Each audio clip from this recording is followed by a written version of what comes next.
I had not seen in 12 long years. My daughter, Caroline, and her husband, Stephen, stood on the porch with nervous smiles that barely masked the desperation in their eyes. Behind me stretched the panoramic ocean view, the wide blue horizon framed like a living painting through the glass walls of my living room. Inside, polished marble floors gleamed beneath soft sunlight. The Italian leather sofa, the carefully chosen artwork, the serenity of this home, it was all a world away from the tiny apartment where I had once spent my evenings alone. Caroline's voice trembled as she spoke. "Mom, we need to talk." Talk. That single word carried the weight of 12 silent years. 12 Christmases without a single invitation. 12 birthdays with no phone call. 12 years in which they erased me from their lives as if I had never existed. My gaze lingered on them, memorizing every detail. Caroline wore a faded dress that had clearly seen better days. Her shoes were cracked at the seams, telling stories of long walks and harder times. Her hands twisted nervously, betraying her fragile composure. Stephen, on the other hand, carried himself with forced confidence, adjusting the collar of a wrinkled shirt. His eyes darted quickly past me, scanning the room like an appraiser, measuring the worth of every object. For a long moment, I simply stood there in silence. The waves outside whispered against the shore, a steady rhythm reminding me that my life had found peace long before they decided to reappear. Then, slowly, I stepped aside and gestured toward the living room. "Come in," I said calmly. "After 12 years of silence, let us hear what you finally have to say." Long before this day, before the quiet knock at my door, there had been another life. A life where my daughter, Caroline, was the center of my world, where laughter filled our small kitchen, and where weekends meant phone calls and visits.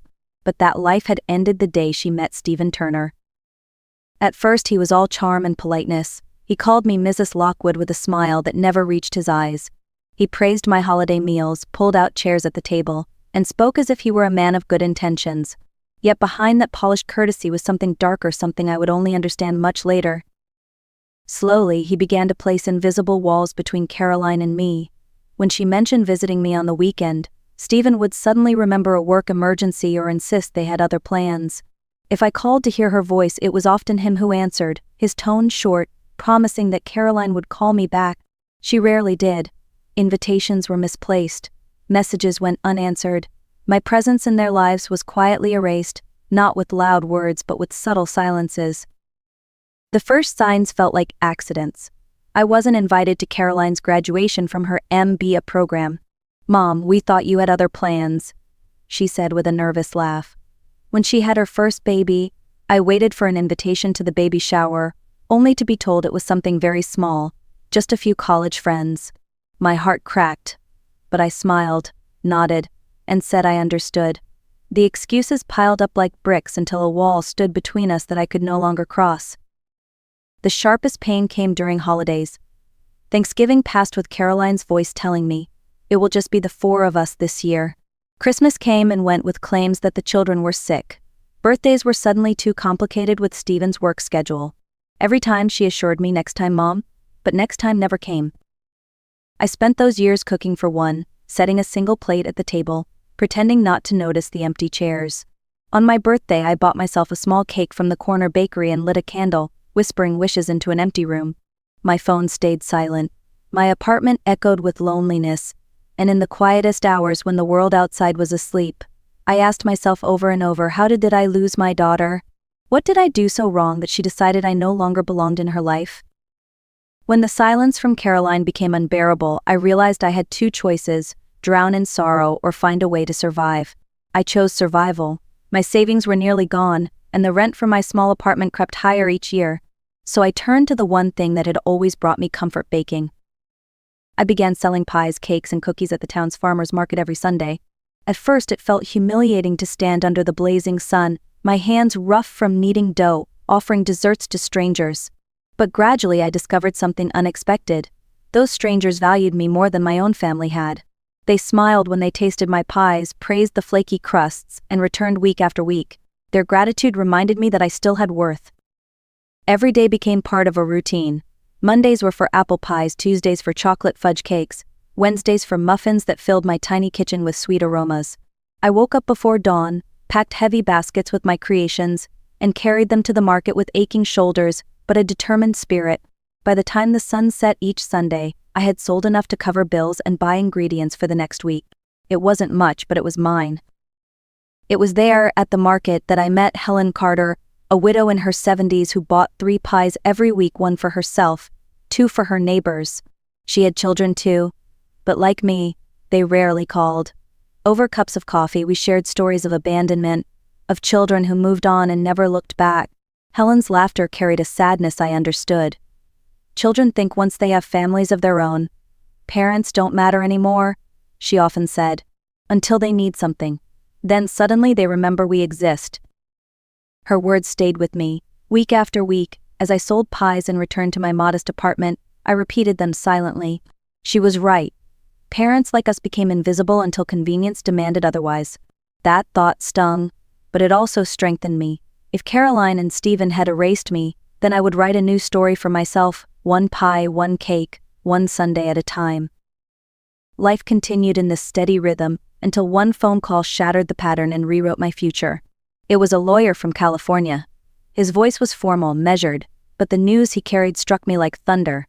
My Aunt Agnes Whitmore, the quiet, distant relative who had left for America decades ago, had passed away, and she had left everything to me.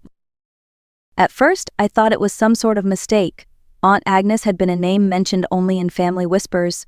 A few Christmas cards, a photograph in faded sepia, and stories of her bold decision to leave for the West Coast were all I remembered. Yet here was a stranger telling me that she had not only lived well but had built a fortune. And she had chosen me, the niece she had quietly followed through letters and rumors, to inherit it. The inheritance was staggering. A home in Los Angeles that sold for over $1 million. Bank accounts filled with savings, and investments worth even more. Altogether, more wealth than I had ever imagined touching. My knees trembled as I listened, gripping the phone like a lifeline. For so long I had counted coins to buy flour and sugar, and now I was being told I was a millionaire. But what touched me most was not the money. It was the letter Aunt Agnes left behind. In her shaky handwriting, she explained that she had watched my struggles from afar, had seen the loneliness and the strength I carried. She wrote, "Marian, I want you to live your final years as the queen you always were, not the beggar they tried to make you." With that inheritance, I bought the beach house of my dreams. Each morning I awoke to the sound of waves instead of the hum of traffic. I brewed coffee in a kitchen filled with sunlight. I walked the shoreline at dusk, letting the tide wash away years of sorrow. For the first time in decades, I felt free. Free from loneliness, free from financial fear, free from the invisible chains my daughter's rejection had wrapped around me. 3 months after moving into my new home, when the sea breeze had finally become my closest companion, the past returned to my doorstep. It was a quiet afternoon when I heard the knock on the heavy oak door. I opened it, and there they stood, Caroline and Stephen. Time had not been kind to them. Caroline's once bright eyes now carried shadows. Her hair, once carefully styled, hung limp against her face. She wore a dress that looked worn thin, it seems tired from too many washings. Her shoes were cracked and peeling. I could see the tremor in her hands as she held her purse close, as if even that small possession might slip away. Stephen tried to carry himself with confidence, but it was brittle. His shirt was wrinkled, the collar frayed, and he shifted uncomfortably as though the ground itself were unsteady. His eyes darted quickly past me, roaming through the open doorway. He wasn't looking at me. He was looking at the furniture, the polished marble floor, the art on the walls. His gaze lingered on the panoramic view of the ocean as though he were calculating its price. "Mom," Caroline whispered, her voice trembling, "we need to talk." The words were simple, but they cut deep. For 12 years there had been no talk, no phone calls, no messages except the rare obligatory text. Now, suddenly, they wanted to talk. I stepped aside and gestured toward the living room. They walked in cautiously, their eyes widening at every detail. The cream-colored leather sofa, the glass coffee table, the polished wood shelves lined with books, all of it seemed to overwhelm them. Caroline followed Stephen like a shadow, her head bowed. He, on the other hand, looked around with the greedy curiosity of a man surveying an opportunity. "Sit down," I said softly, pointing to the sofa that had cost more than they probably earned in a year. My voice remained calm, but my heart beat steadily with a mixture of anger and clarity. I knew why they were here. I had known from the moment I saw their faces on my porch. They had not come for love. They had not come for reconciliation. They had come because, at last, they needed something from me. The three of us sat in the living room, the sound of waves faint through the open windows. I folded my hands on my lap and waited. Stephen cleared his throat, trying to sound composed. "Marian," he began, "we know it's been a few years since we last spoke." 12 years, I interrupted, my voice firm. "Not a few. 12 years since you decided I didn't exist." The color drained from Caroline's face, her eyes filled with tears, but I felt no urge to comfort her. I had shed too many tears alone to be moved by hers now. "Mom, it wasn't meant to be like that," she whispered. "Things just got complicated." Complicated. I repeated, the word bitter on my tongue. Complicated was missing your graduation because you thought I had other plans. Complicated was not being invited to your baby shower because it was just friends from college. Complicated was 12 Christmases where I cooked for one and blew out birthday candles by myself. Stephen shifted, his hands clasped together in mock sincerity. "Families sometimes need space to grow. It was nothing personal against you." The laugh that escaped me was sharp, almost startling. "Nothing personal. You aced me from your lives. You denied your children the love of a grandmother who would have adored them. You left me to wonder if I had failed as a mother. And now you come here after 12 years to tell me it was nothing personal." Caroline broke down, covering her face with her hands. Her shoulders shook with sobs. "Mom, I'm sorry. I should have called. I should have fought harder. But Stephen said it was better for the marriage if we kept distance. He said mothers-in-law always caused problems." "And you believed him," I said flatly. "You believed him because it was easier than defending me. You chose silence over love." The room grew heavy with truth. Stephen shifted again, irritation flickering across his face, as if my words had pierced through his carefully crafted performance. I leaned forward, my voice calm but steady. "Do you know what it felt like, Caroline? To see families in the park, grandparents with their grandchildren, while I sat alone. To spend Christmas Eve with a store-bought cake, because my daughter decided I wasn't worthy of an invitation. Do you know how many nights I stayed awake asking what I did wrong?" Caroline sobbed harder, unable to answer. Stephen, finally losing his patience, muttered, "We can't change the past, Marian. We're here now. That should count for something." I looked at him directly. "You're here because your life is falling apart, not because you suddenly remembered you had a mother-in-law. You're here because you need something, not because you love me. And that, Stephen, counts for nothing." The silence stretched, heavy and uncomfortable. Caroline dabbed at her eyes with a crumpled tissue while Stephen leaned forward, shifting tactics. His tone softened, but his eyes betrayed calculation. "Marian," he said slowly, "we know mistakes were made, but the children are innocent in all of this. They don't deserve to suffer for decisions made by adults. Don't you think they deserve to know their grandmother?" There it was, the card he had been saving, the grandchildren, the most powerful weapon in his arsenal. He spoke as if he were concerned for them, but I heard the manipulation in every word.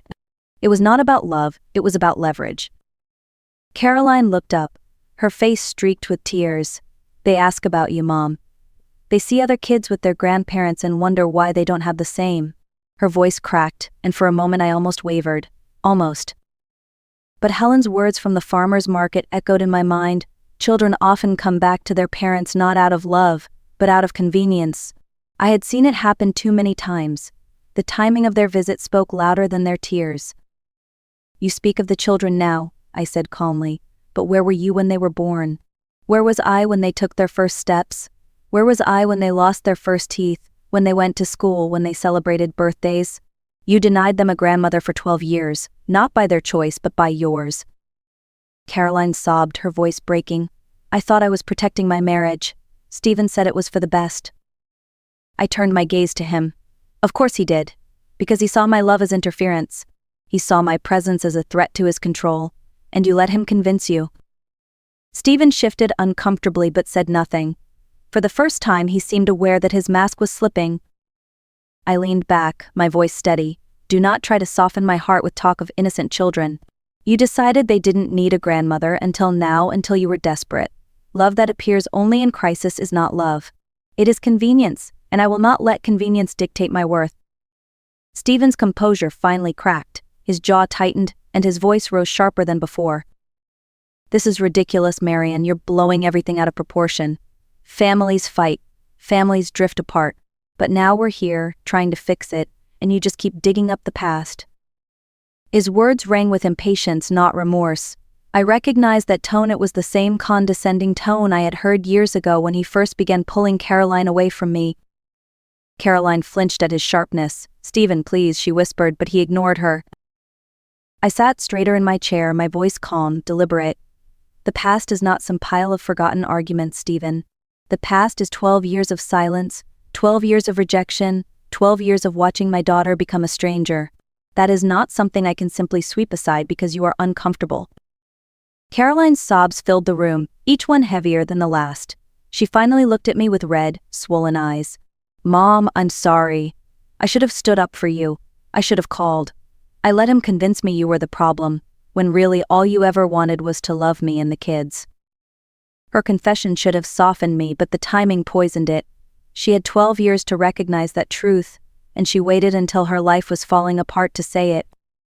"You're right," I said quietly. "You let him convince you, and now you want me to believe this sudden realization is about love, not about money. Tell me, Caroline, why now? Why after all these years?" She opened her mouth, but no words came. Her silence answered better than anything she could have said. Stephen's face darkened with frustration. He stood abruptly, his voice rising. "Enough with this guilt trip, Marian. We didn't come here to be humiliated. We came because we need help.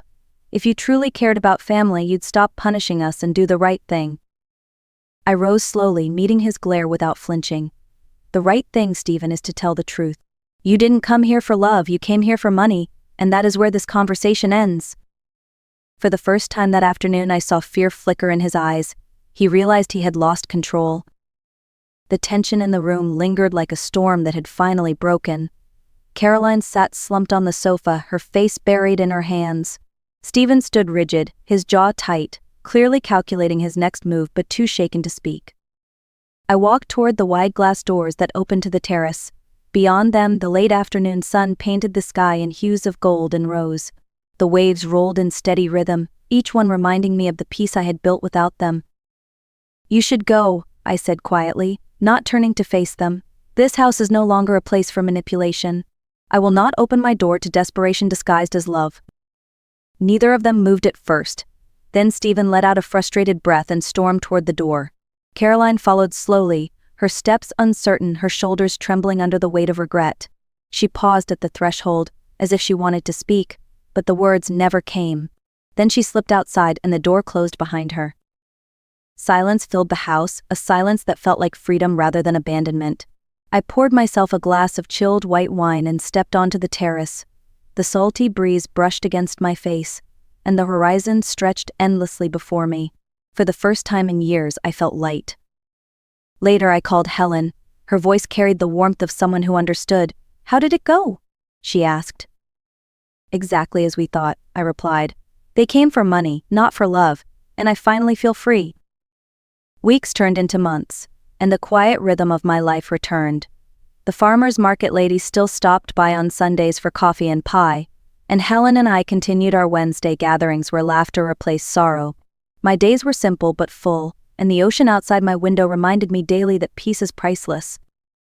Then one evening a message lit up my phone. It was from Caroline. Her words were short, without excuses, without demands. "Mom, I'm in therapy. I'm learning about boundaries and toxic relationships. I know I don't deserve a second chance yet, but I hope one day I can be the daughter you deserve. I love you." I read it twice before saving it. For the first time, her words carried no manipulation. But I did not reply. Some wounds need time, and some bridges cannot be rebuilt with a single message. I set the phone down and stepped outside to watch the sunset. The waves whispered against the shore, steady and sure. For the first time in years, I felt not just free, but whole. Family should mean love, respect, and presence, not convenience. That